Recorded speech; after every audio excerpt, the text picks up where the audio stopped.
guys, it's Debbie with Debbie J's Crafting Corner. Today I'm doing a traditional Christmas card. I don't think I've actually got another nativity scene in my stash. These are both from Spellbinders. This is the Christmas Morn Nativity etch die from the Season of Wonder collection. It is all by Spellbinders, but the dies are originally from Spellbinders, and these are available, of course, on the Spellbinders website. And then we've got the sentiments, which are Christmas blessings. So a lot of nice Christmas sentiments. May the true spirit of Christmas fill your heart and home with warmth and joy throughout the year. Sending loads of good wishes, love and prayers to you and yours. Merry Christmas and Happy New Year. All the fun things. Anyway, I'm going to make a card using this, and this die is perfect size to be able to do for a regular A2, I believe. I'm going to go ahead and measure real quick. So the largest is right at 5.5, so that would fill up an A2 size card front, or you could put this on a slim line because it's nice and thin. But I'm going to go ahead and start doing some die cutting and stamping and see what we come up with. So I'm hoping this is going to cut through all the way. It may need me to put it through with my precision base plate because I'm cutting through vellum. And let's see if it cut through. Perfect, perfect, perfect. Okay, so that's one of the things that I wanted to do as soon as I saw this. Kind of want to do this. You'll have to just stick around to see what else I'm going to do with it. So I've got my vellum. I'm cutting the silhouettes out of some black. So next I'm going to go ahead and add the silhouette to my vellum. Now, part of this is because I need it to stay in place, and I got an idea of what I want to do with the vellum, but I need to see exactly where I want to do it.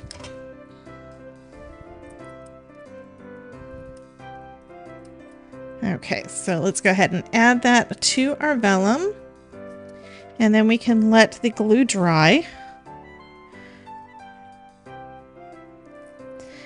And that outer frame gives us a perfect bubble cut around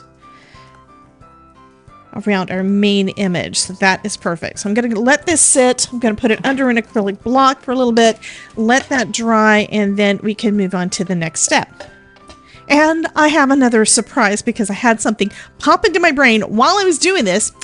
And yeah, we're going to make this one extra special. So I still have work to do on this, but I also want the way that I'm envisioning this, and yeah, I've got a picture in my head. This is pretty. This is pretty. However, I want it to stand out. I want the whole thing to pop off the page, and we'll have our silhouette with some color behind it. That's coming. But I want to do that, which means I need to cut out this design again so I can glue this down over the top and then have this as our background. So that's kind of where I'm going with this. So I need to do an aperture, and I want to make sure it's straight. So I've got an A2 size piece of cardstock, and I'm using my new Magic Mat, the magnetic Magic Mat, and just making sure that that is lined up right in the center and that the border is straight at the bottom. See that? So that is what I'm doing there, and then I'm going to run this through. So now, first off, I'm going to shift this a little bit. The magnet is holding it in place on my cardstock, so that is fabulous. And let's move it up just a little bit. If I can grab the corner without shifting anything. And the magnet is pretty much keeping everything still straight on there, so that is good. But I want to go at an angle to help with the die cutting. When you die cut anything, if you go straight, if your lines are straight, vertical or horizontal going into the machine, it may not cut as well. It's kind of like going over a speed bump in your car. If you go at an angle, it's not as jarring and everything goes smooth and you're good to go. Same thing with die cutting. You do want to try to go at an angle if at all possible. And also make sure that the platform is actually underneath your die. If it's not, you will not cut anything. Okay, I'm going to go ahead and run that through.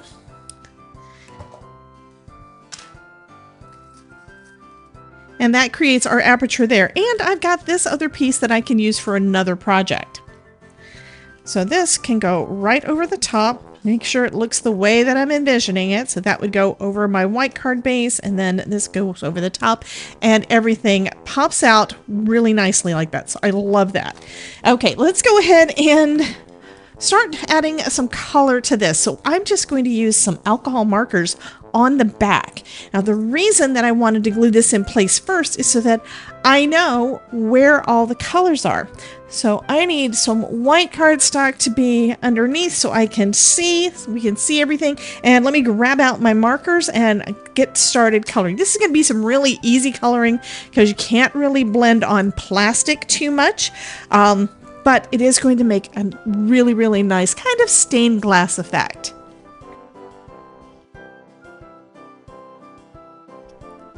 Okay, so I grabbed out some of my new Ohuhu markers that I've been practicing with and just used a scrap piece of white cardstock as a little swatch so I can see what colors are. So I'm going to start off with the yellow because I do want to have yellow halo around our folks here, Mary, Jesus, and Joseph.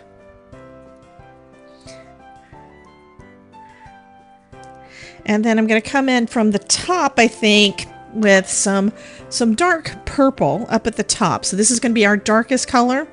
And starting at the top up here where this night sky is going to be. And I'm going to stay inside the line of our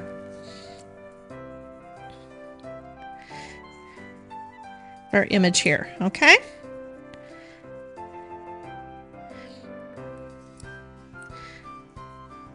And one thing I have noticed when coloring with alcohol markers on vellum, which I don't do very often, but using a second color or using another marker is going to wind up reactivating what you did first. So you do want to keep in mind the things that could turn into mud. So I'm coming in with a lighter blue. It's going to pick up some of that darker blue and blend it out a little bit. So bring that on down. And I'm going to be a little careful around the halo.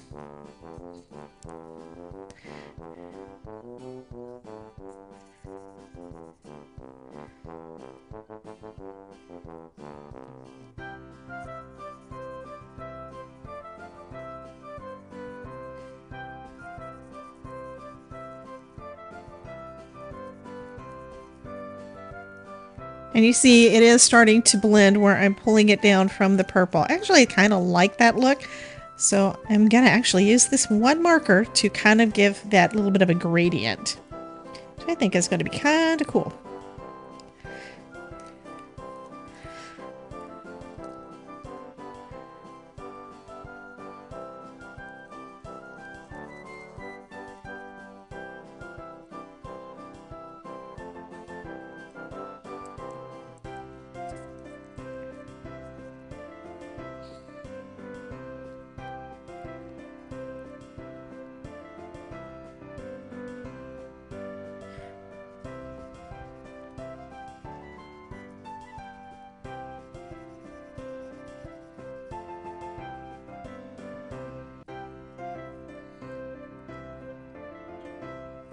And I had thought about putting like a green or something down at the bottom, but I've just changed my mind. I'm going to keep it with just the blue and the purple and the yellow, I think.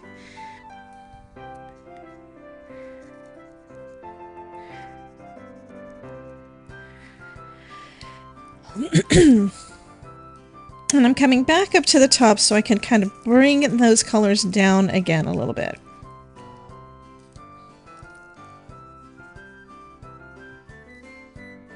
And then we're going to take a look and see what it looks like from the front.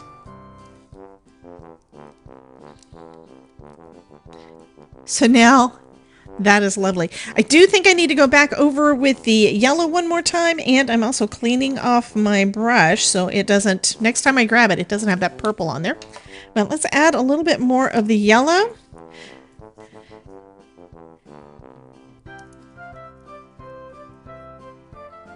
Right around the heads of our Holy Family.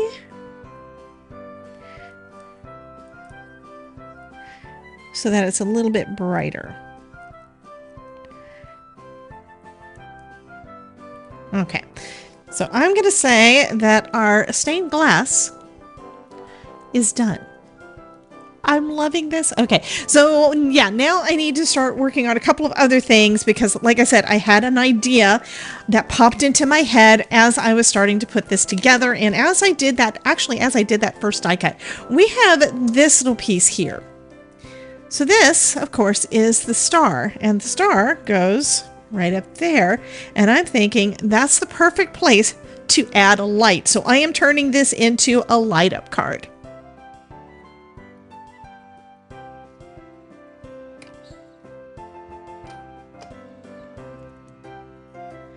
Okay, I want to make sure that I have everything lined up where I want it. So I've got a pencil and I've taped this main panel down so I can draw a shape to say pretty much where I want it. Okay, now I'm going to place this over the top. And then I've got this little template, and I will provide you guys with a free printable of that if it's something that you're interested in for your light up cards. But a free template to basically help me position everything. I need to put a place for the button to go, right? So this piece here, this little, I used a hole punch to punch the holes in there. That needs to go where my star is, and then I need this piece to go somewhere that I can add the button. So I'm going to try to have it far enough out, and I do want to kind of have my light in the center there. So I'm just going to draw a little bit with my pencil. So now I have in the center, I have right there where I want the light, and then I've got right there where I want my button to go. So now I can remove this, go ahead and stamp my sentiment. I'm going to use my MISTI to make sure I get everything lined up the way I want. And now I've got a template, so I can basically, once I get everything put back together, I can put it back onto the card in exactly the right spot. So for you guys who have not seen the Pear Blossom press lights, this makes it super easy for you to add a light to your cards. My friend at Pear Blossom Press, Amanda, is fabulous. Her and her husband have basically developed all of these, and I absolutely love using them. Comes with the magnet. And let me just go ahead and show you how this works. She's actually got several different types, but this one is what we call the entry-level drug. This one gets you started and makes you fall in love with adding lights to your cards. Fabulous. So let me pop out this battery real quick. The batteries are really thin, so if you ever need to replace a battery because you play with it too much, you will want to make sure you get the really thin ones. This one is, the number on it is CR2016, okay? So the 16 is telling you what the height is. I think it's a 6. Yeah, it's a 6. And the way it works is we've got a plus on the top on the flat part, and then we've got a plus on our mechanism right there, and that means that's the positive side. So you just pop it in, it slides right in, and I always test. So you push the button here, and it lights up. So you have our LED light is there, and that's the same as what I had for this template. So see, that's how that one works.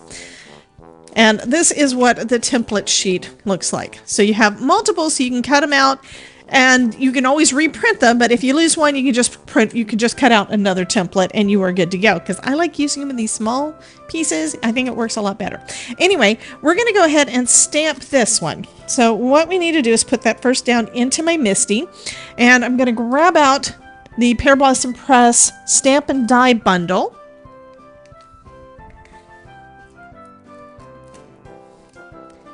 And it comes with a bunch of dies, and it comes with the stamps that you would need to basically let folks know what they need to do.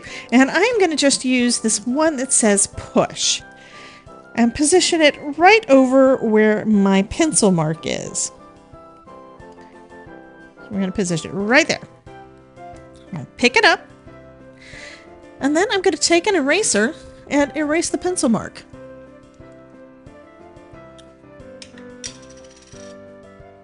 Actually, it looks like I don't. Be careful before you do your stamping. Make sure that if you're using your MISTI for positioning, make sure everything is down in the corner right where you want it. Otherwise, you could put things in the wrong spot if anything happens to shift. I am using a sticky, a grip mat, but I need to clean it, so it may not be as stuck down as I would like. So I'm repositioning my push,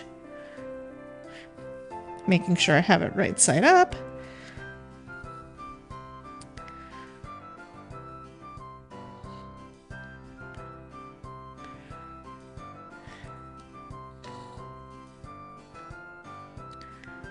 There we go, and then I'll pick it up with my Misty lid and erase that pencil mark. Okay, now I'm going to use some white pigment ink for this.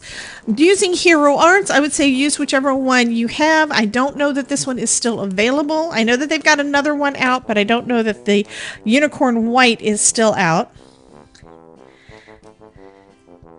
So just tap it down. That looks good. I'm going to give it one more layer.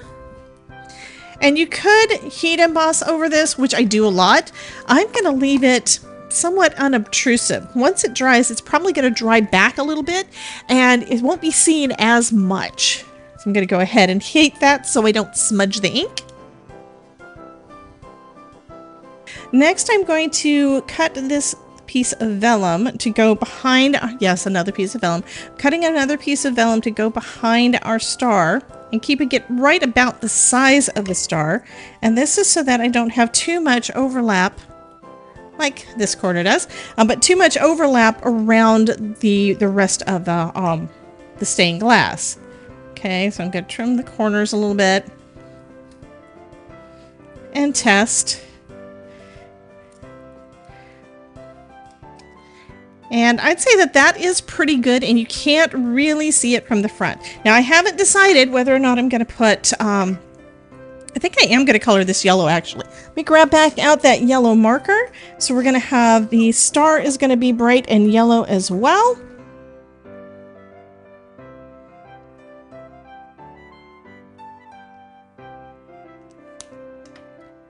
Okay, and because one side is wet, you can turn it over so that the non-wet side is going to be what's facing out. And that is what I'm going to do. That's the same thing I did on this. So this is not, it's not wet any longer, but if it had, you know, any alcohol touch it, it's going to reactivate. And so I don't really want that to happen. So I'm going to have it, so it's behind everything so you can't, it's not going to mess anything up. You're not going to be able to mess it up from stuff on the front. So that's one reason why it's nice to have the non-colored side facing out. So there we go. That is, oh my God, that is so pretty. Okay. Now we have to, I also need to think about how we're going to get the mechanism working and the amount of foam and all of that. So for the foam, I'm going to be using the Pear Blossom Press World's Best Foam Tape. This stuff is fabulous. It is the perfect height for the lights. It is double thick, so it's perfect height, so it makes everything lay nice and flat on your card.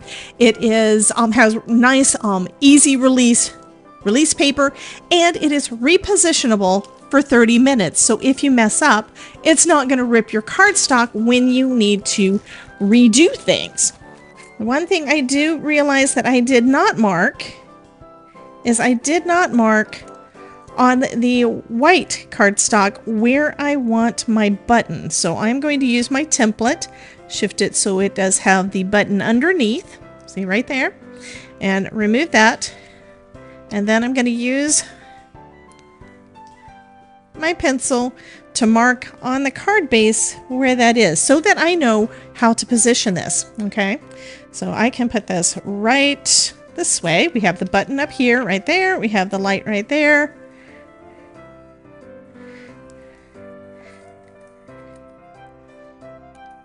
And this is where I want to adhere my mechanism down onto my card base. Okay. Next, we're going to need to do around all of this, the lines here is where we can put our foam because, yeah, it's not going to be showing, right? Of course, I have to test. I have to test to see if my idea is coming right. Oh, absolutely. I love that. Okay, that is perfect. Love it. Okay. Sorry, I got a little excited there. I'm going to go ahead and adhere this down using some double-sided tape.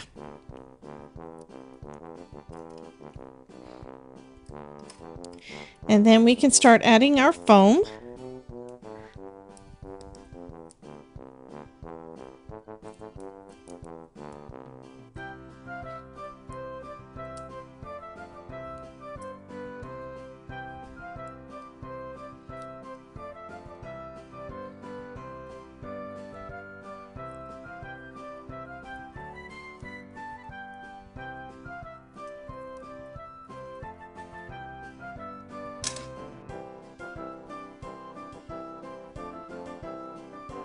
There we go. That's right where I want it. And now we can start adding our foam down. For most of this, the foam is going to be, the foam is the right width to be able to fit around everything, so that is perfect for the majority of this. I am going to try to bring it in as much as possible so that I can have a little bit of wiggle room around the edge, just to be on the safe side. So right about there looks good.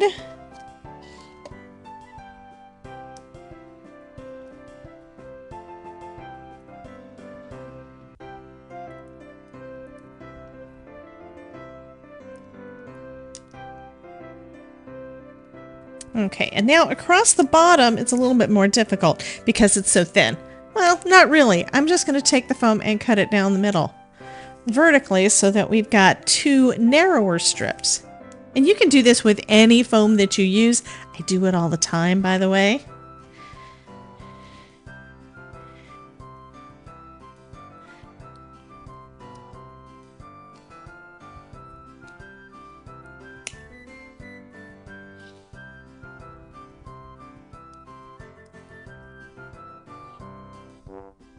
Okay, there we go.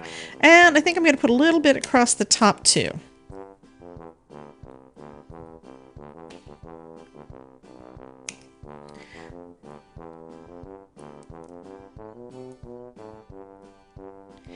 Okay, I decided to put, yeah, I changed my mind, of course. I decided to put this piece on first.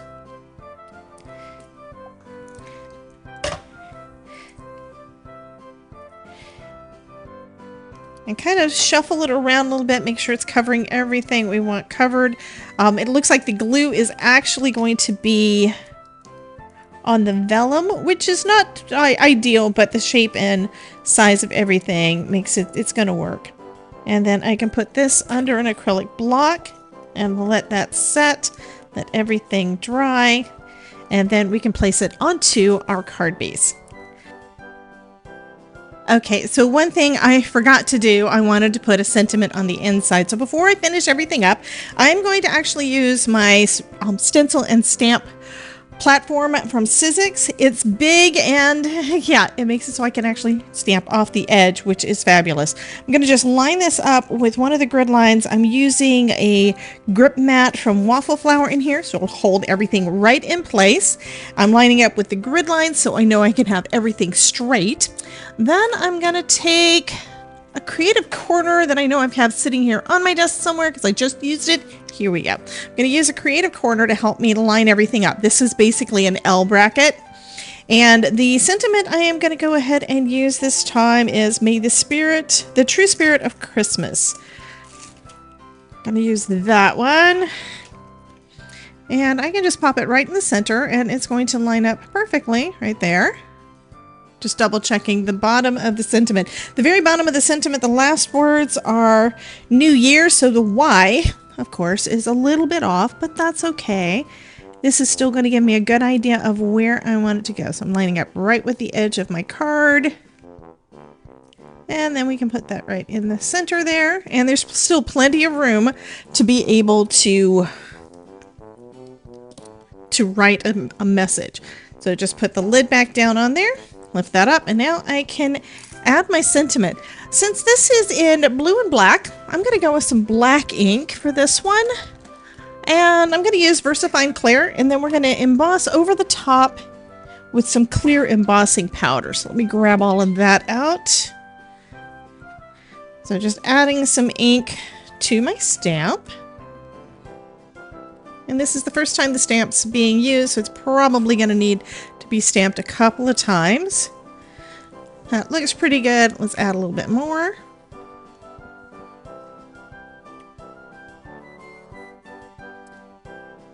And go one more time.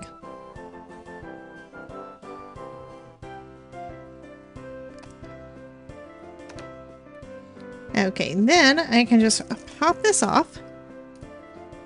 I'll clean my stamp in a minute. And we'll go ahead and add some clear embossing powder over the top and then heat that up.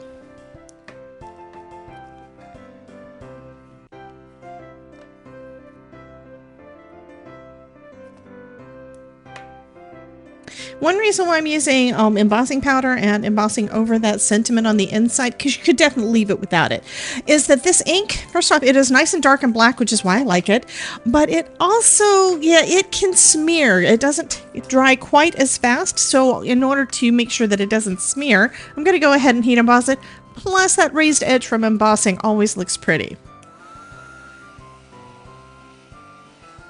And I'm going back and forth with my heat gun on this because when you heat the card, I told you guys, I'm in Florida, but when you heat the card, it does make it bend, and I don't really want it to bend, so I am heating both sides, so it kind of is even, so as we're heating this up, and that way it'll take care of most of the warping.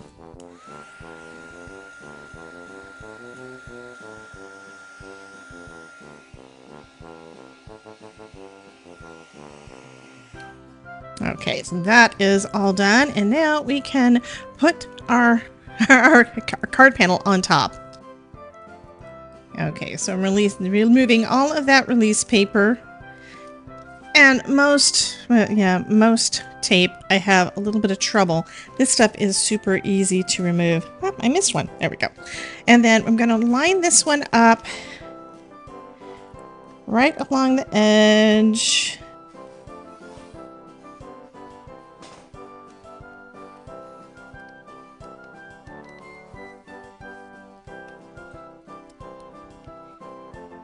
That is perfect. Perfect, perfect. Love how this one turned out.